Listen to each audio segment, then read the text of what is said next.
Noiz jakin zenuten Aimarren bihotzak ez zuela behar bezala funtzionatzen? Ordunaldian 20. astean. Nola eraman zenuen?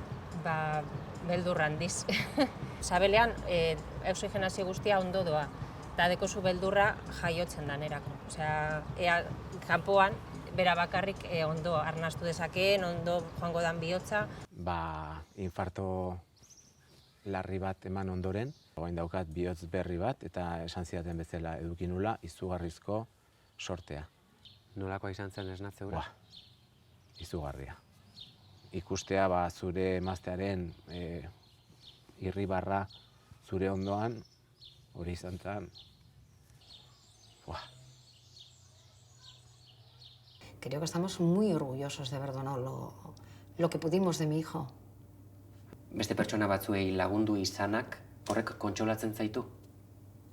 Consuela, pero no ayuda en el duelo. O sea, el duelo lo tienes que pasar sí o sí. Hurrengo ebakuntzari begira, animikoki nola zaude?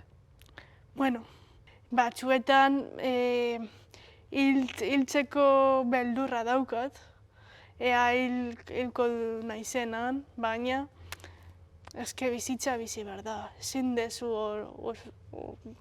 beti gauza honengatik eskatzen. Justo Aimaretan daukago kardiopatia berdina, ditzen dela tetralogia de Fallot. Ni saiatu naizena haiei demostratzen da bizitza normala egin aldugula, eta beraien semea bizitza normala egin alduela.